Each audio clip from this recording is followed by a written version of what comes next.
Hello बच्चों, let us see the question.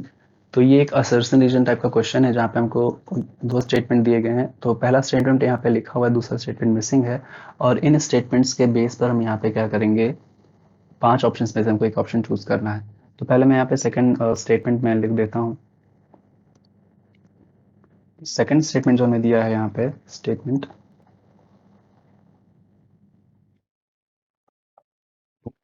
ठीक है। सेकंड स्टेटमेंट हमको यहाँ पे दिया गया है कि the solution is a mixture of weak acid and its salt, thus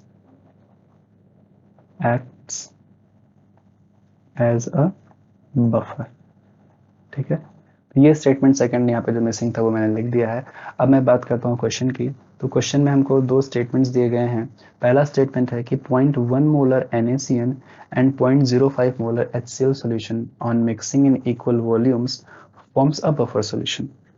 ठीक है, पहला स्टेटमेंट है कि अगर हम NaCN और HCl के 0.1 मोलर और 0.05 मोलर सॉल्यूशन को मिक्स करते हैं तो एक हमको बफर सॉल्यूशन मिलता है। और सेकंड स्टेटमेंट दिया गया है कि ये जो सॉल्यूशन बनेगा ये एक वीक एसिड और एक उसके सॉल्ट का मिक्सचर होगा, तो यानी कि एक बफर की तरह एक्ट करेगा। ठीक है, तो देखते हैं कि ये स्टेटमेंट्स करेक्ट हैं या नहीं। तो अगर हम बात करते हैं यहाँ पे पहला स्टेटमेंट की बात करें कि हमारे पास क्या है, NaCN है हमारे पास और साथ में HCl है। ठीक है, इनको मिक्स किया गया है। तो अगर इनको मिक्स हम करेंगे तो हमारे पास क्या बनेगा, देखिए हमारे पास HCl बनता है, साथ में क्या बनता है, NaCN बनता है। थोड़ा सा मिस्टेक हो गया यहाँ पे HCN बनेगा और साथ में NaCl बनेगा, सॉल्ट बनेगा। तो यहाँ पे हमको कंसंट्रेशन भी दी गई है कि जो NaCN हमारे पास है वो कितना है, 0.1 मोलर है, 0.1 मोलर है।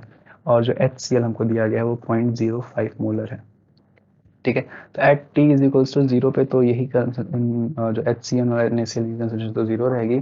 और किसी टाइम t पे जब हम देखेंगे एट एनी टाइम t, ठीक है, तो अब यहाँ पे हम देखें कि NaCl की कंसंट्रेशन और HCl की कंसंट्रेशन अगर हम देखें तो NaCl की जो कंसंट्रेशन है वो ग्रेटर है, ज़्यादा है। यानी कि जो यहाँ पे लिमिटिंग रिएजेंट हो जाएगा वो क्या हो जाएगा, HCl हो जाएगा। और यहाँ पे अगर हम रिएक्शन की स्टोइचियोमेट्री को भी देखें तो 1 mole of NaCN react with 1 mole of HCl to form 1 mole of HCN and 1 mole of NaCl। यानी कि 1 मोल NaCN रिएक्ट करता है 1 मोल HCl के साथ में। और क्योंकि यहाँ पे कंसंट्रेशन दोनों की डिफरेंट है तो जो कम वाली कंसंट्रेशन होगी HCl होगी वो लिमिटिंग रिएजेंट हो जाएगी। यानी कि रिएक्शन सिर्फ कितना ही जो है प्रोसीड कर पाएगी जितना हमारे पास लिमिटिंग रिएजेंट की कंसंट्रेशन होगी। तो ओके, हाँ, तो क्या हो जाएगा यहाँ पे कि एट एनी टाइम टी यहाँ पे क्या होगा कि HCl पूरा तो यूज हो जाएगा। तो NaCN कितना यूज हो पाएगा, जितना HCl की कंसंट्रेशन होगी 0.05 मोलर यूज हो जाएगा। तो 0.05 मोलर बचेगा यहाँ पे। और HCN कितना बचेगा, बनेगा, सॉरी 0.05 मोलर बनेगा, इसका कंसंट्रेशन रहेगा और इसका भी इतना ही रहेगा। ठीक है, तो हम यहाँ पे क्या देख रहे हैं कि जो रिमेनिंग सोल्यूशन है, रिमेनिंग सोल्यूशन में क्या हो रहा है, रिमेनिंग सोल्यूशन में हमको क्या मिल रहा है, यहाँ पे HCN मिल रहा है और NaCl मिल रहा है और साथ में NaCN मिल रहा है। HCN हमको क्या पता है कि जो HCN है, जो हमारे पास HCN दिया जाता है ये क्या होता है, एक वीक एसिड होता है। क्या होता है, वीक एसिड होता है। और इस सॉल्यूशन में अगर हम देखें HCN है यहाँ पे प्रेजेंट है क्योंकि, तो इसका यहाँ पे देखिए कॉन्जुगेट बेस भी प्रेजेंट होगा CN-, इसका जो कॉन्जुगेट बेस होगा H प्लस प्लस CN-। ये जो CN- होगा ये इसका क्या होगा, कॉन्जुगेट बेस होगा। ठीक बात।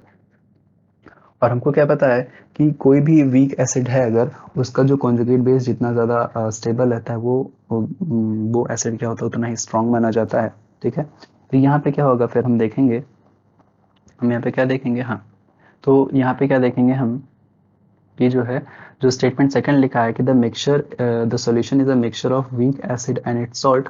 तब हम देख रहे हैं कि जो फाइनल सॉल्यूशन हमको मिल रहा है वहाँ पे एक HCN देखने को मिलेगा और उसका सॉल्ट देखने को मिलेगा NaCl टाइप का। तो यानी कि स्टेटमेंट टू तो हमारा क्या हो जाएगा, एकदम करेक्ट हो जाएगा।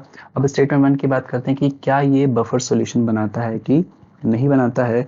तो बिल्कुल ये जो सॉल्यूशन होता है ये क्या होता है, एक बफर सॉल्यूशन होता है, क्योंकि बफर सॉल्यूशन की डेफिनेशन यही होती है। बफर सॉल्यूशन कैसा होता है, तो बफर सॉल्यूशन ने कहा कि कोई भी एक अगर वीक एसिड है, कोई भी एक वीक एसिड हो और साथ में उसका क्या हो, कॉन्जुगेट बेस अगर हमारे पास होता है, ठीक है, तो ये दोनों मिलकर क्या बनाते हैं, एक बफर सॉल्यूशन बनाते हैं। या फिर अगर हमारे पास क्या हो सकता था कि अगर अगर हमारे पास वीक बेस अगर हमारे पास है तो उसके साथ उसका कॉन्जुगेट एसिड होना चाहिए, ये होने चाहिए, ये भी हमारे पास क्या बनाते हैं, बफर सॉल्यूशन बनाते हैं। तो इसमें इस केस में हमको एक वीक एसिड दिया गया, उसका कॉन्जुगेट बेस प्रेजेंट है, इसलिए बफर सॉल्यूशन ही बनाएगा। तो स्टेटमेंट 1 भी हमारा करेक्ट है, स्टेटमेंट 2 भी हमारा करेक्ट है, और एक्सप्लेन भी करेक्ट कर रहा है, तो हमारा जो आंसर हो जाएगा वो जाएगा ऑप्शन ए, हमारा करेक्ट आंसर हो जाएगा इस क्वेश्चन के लिए। I hope you understand the solution. Best of luck.